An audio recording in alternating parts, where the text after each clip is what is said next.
Edmonton Oilers 6, Dallas Stars 3. Welcome back to the day after reaction. Myself, Waz. I'm joined by Cam Lewis from OilersNation.com.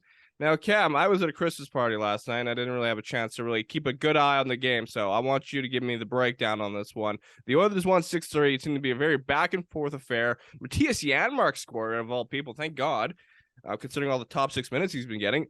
But just give us your overall thoughts on this game against the Dallas Stars.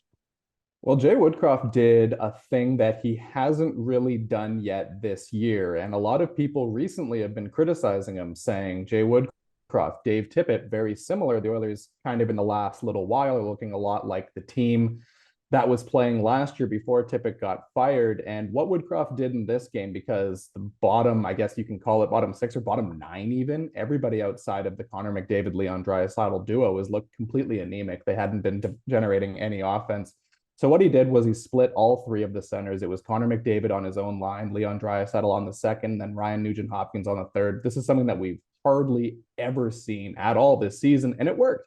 The Oilers got offense from pretty much all the different lines. The Nugent-Hopkins trio clicked for 3 goals.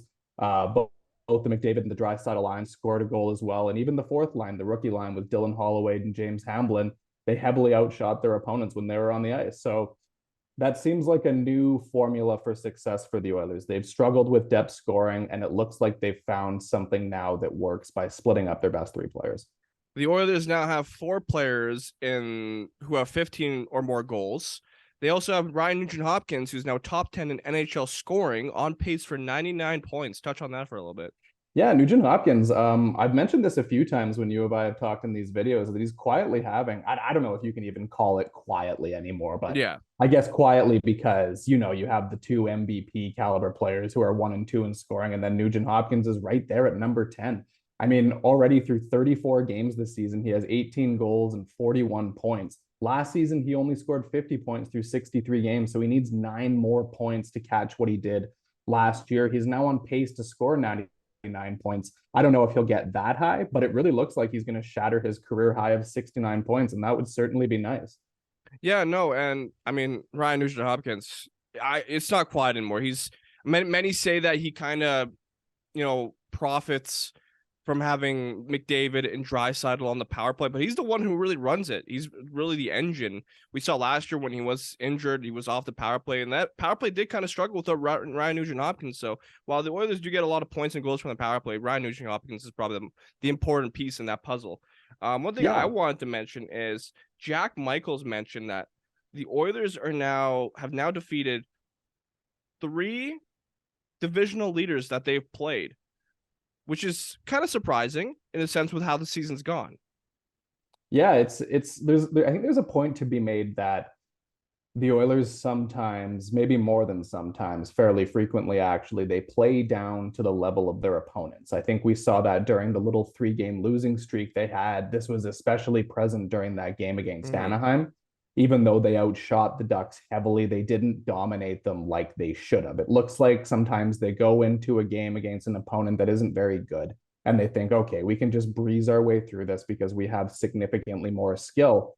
But the reality is in the NHL is there's no such thing as an easy win. Even if you're going up against a team like the Ducks or the Coyotes who have no interest in being competitive this season, they can still win a game. They can still find a way to do it. Maybe you run into a hot goalie. Maybe somebody, one of the other team's forwards is on fire and they score a couple of goals. These things just happen. You can't really take a night off and expect to win. And then they go up against an opponent like Dallas, and we've seen this against other good teams in the past this season, like their game when they won against Vegas the first time they met this year. The Oilers see an opponent on the schedule that's higher than them in the standings, or somebody that's also a contender, and they play a better game. And I think part of it's mental, but it also goes back to the first point of the way they were deploying the players. They had 3 good lines rolling. Everybody was involved, and they could just kind of grind their way through the Stars in this game. The Stars are a strong team. They're not one of the league's best, but they're good. And the Oilers had a good strategy for this one. They split everybody up. They could keep rolling. Everybody was getting involved. They weren't just sitting around and waiting for Connor McDavid or Leon Draisaitl to get the job done. Everyone was involved in this game, and that's the key to the Oilers being successful. I like how you started that off, how the Oilers tend to play down to the level of their competition. That's something Mr. Jay Downton always brings up on Oilers Nation every day and Nation Real Life. So I like that. Cam, any final thoughts? No, this is I'm just very happy to finally see the three centers split up. I think this is the Yes, formula for success. When if the team's losing with 2 minutes to go and you want to put all three of those guys on the ice at the same time, absolutely go for it. But I find that the best way for this team to operate is split them up, because you look at the on ice numbers in this game, and since Dallas was so busy trying to defend McDavid and Draisaitl, Nugent-Hopkins only had to spend 2 or 3 minutes on the ice against Miro Heiskanen and Esa Lindell, who are Dallas's top two defensemen. So that's what helps him and his line score three of Edmonton's 6 goals, all three of them at even strength too.